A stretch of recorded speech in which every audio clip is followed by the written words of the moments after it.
गांधी जी ने नमक को सविनय अवज्ञा आंदोलन में केंद्रीय मुद्दे के रूप में क्यों चुना? ये एक क्वेश्चन मार्क है। दांडी मार्च जो कि 12 मार्च से 6 अप्रैल 1930 तक चला, नमक सत्याग्रह का प्रचार। तो इन तीनों टॉपिक पर हम चर्चा करेंगे। तो मैं कृष्णकांत शर्मा आपके ही चैनल कॉम्पिटिटिव एग्जाम्स विद के में आपका स्वागत करता हूं और इस लेक्चर के माध्यम से हम इस बात पर चर्चा करेंगे कि गांधी जी ने नमक को ही केंद्रीय मुद्दे के रूप में क्यों रखा। दांडी मार्च जो कि 12 मार्च से स्टार्ट किया गया, 6 अप्रैल 1930 तक ये चला। 24 दिन की ये पूरी यात्रा थी।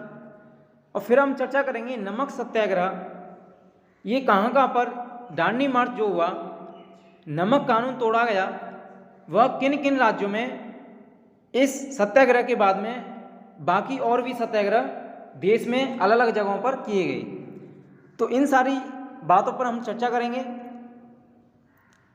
चाहे आप किसी भी एग्जाम्स की तैयारी कर रहे हो, चाहे वो यूपीएससी हो, यूपी पीसीएस हो, एसएससी हो, रेलवे हो, जहाँ कहीं भी आप कॉम्पिटिटिव एग्जाम्स की तैयारी कर रहे हो, तो आपको ये लेक्चर के माध्यम से दांडी मार्च से संबंधित सारे कंसेप्ट आपके क्लियर हो जाएंगे, ऐसा मेरा एक प्रयास है।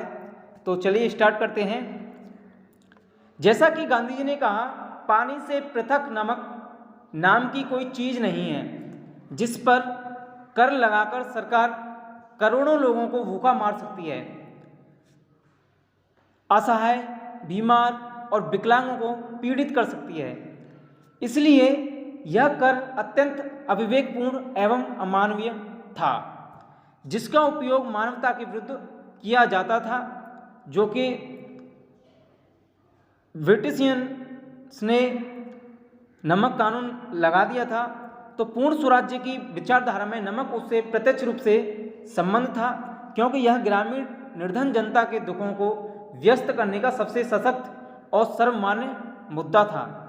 नमक गरीब व्यक्ति को प्रभावित करता था। साथ ही पूर्ण स्वराज्य के लिए सविनय अवज्ञा आंदोलन प्रारंभ करना किसानों को समझ में नहीं आता, किंतु नमक जैसी रोजमर्रा की वस्तु पर कर लगाए जाने के विरोध में किए गए आंदोलन से किसानों का समर्थन सहजता से प्राप्त किया जा सकता था।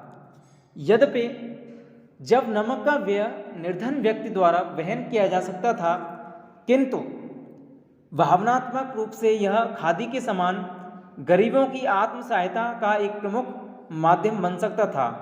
नमक का मुद्दा गरीबों के साथ ही हर भारतीय को प्रभावित करने वाला तथा उससे प्रत्यक्ष रूप से जुड़ा हुआ था। तो गांधी जी ने नमक को इसीलिए चुना क्योंकि आप देखते होंगे कि गरीबों, जो निर्धन लोग हैं, उनके पेट भरने के लिए एक नमक और अनाज, दो चीज़ की जरूरत पड़ती है। वो अपना पेट पाल सकते हैं, पेट भर सकते हैं सिर्फ नमक और अनाज के द्वारा।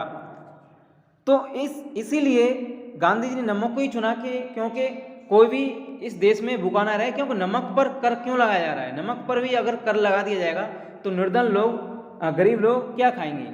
तो इसीलिए उन्होंने दांडी मार्च निकाला, जो कि दांडी मार्च को हम सॉल्ट मार्च, दांडी सत्याग्रह के नाम से भी जानते हैं।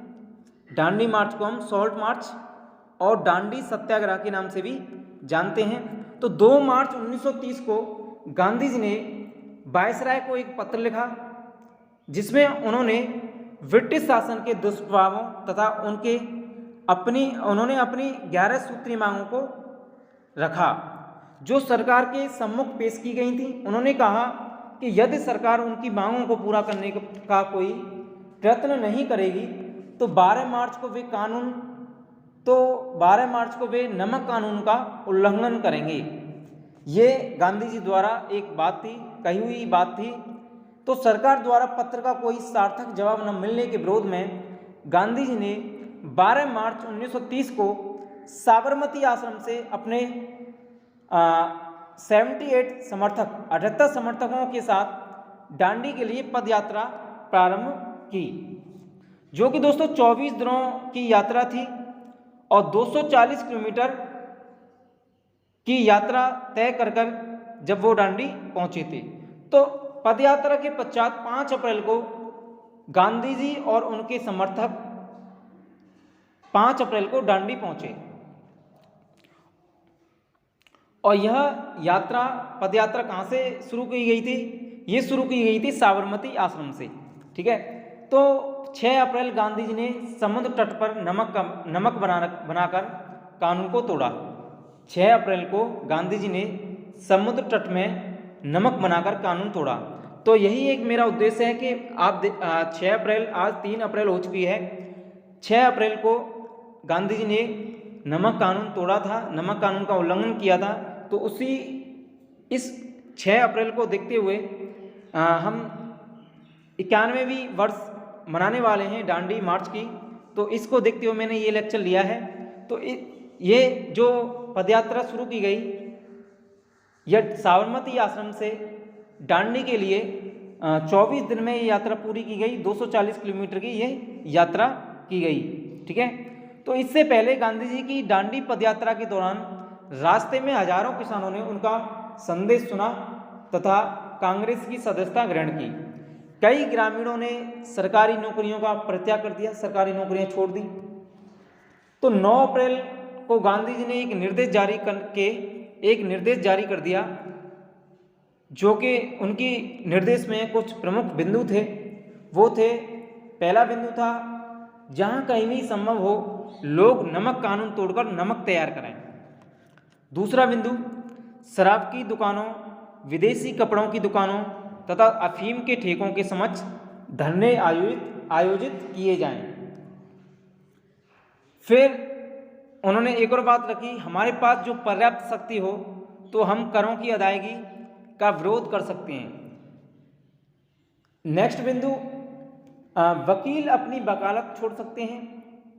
जनता याचिकाओं पर रोक लगाकर न्यायालयों का बहिष्कार कर सकती है। सरकारी कर्मचारी अपने पदों से त्यागपत्र दे सकते हैं।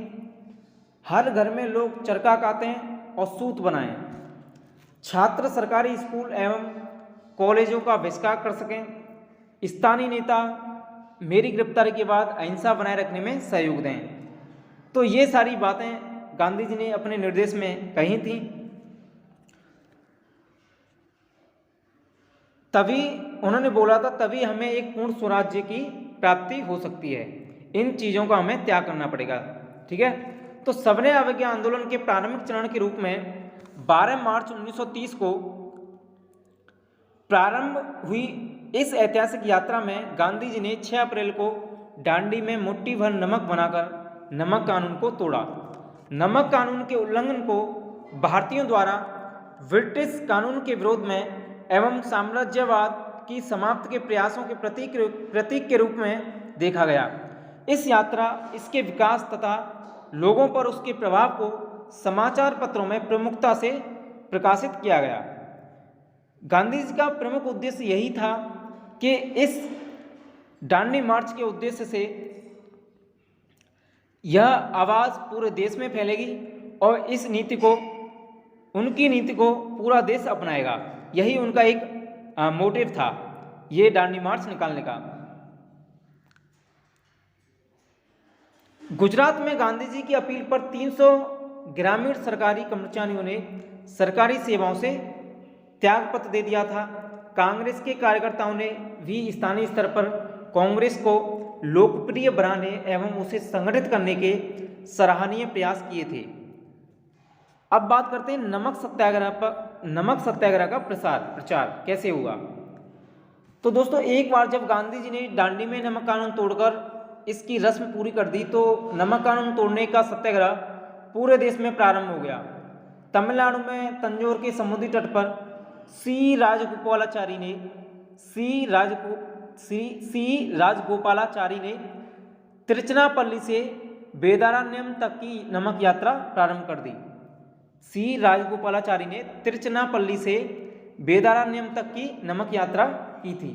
ऐसे ही मालाबार में, जो केरल के तट पर है, जो कि पश्चिमी तट है, मालाबार में भी के कलप्पन ने कालीकट से कोयनूर तक की नमक यात्रा की थी। ऐसे ही असम में तमिलनाडु में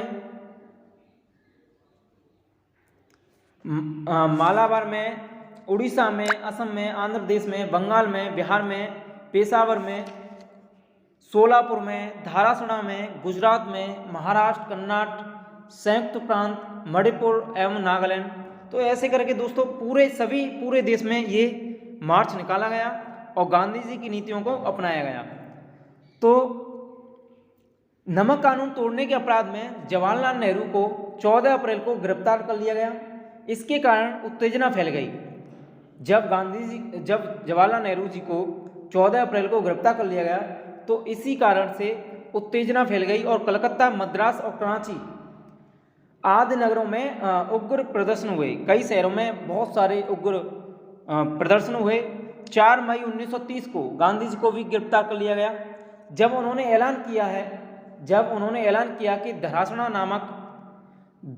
नमक कारखाने पर वे अपने साथियों के साथ धावा बोलेंगे तथा अपना नमक कानून तोड़ने का एक अभियान जारी रखेंगे, तो बम्बई, कलकत्ता, दिल्ली और सोलापुर इत्यादि शहरों में गांधी जी की गिरफ्तारी का जबरदस्त विरोध किया गया।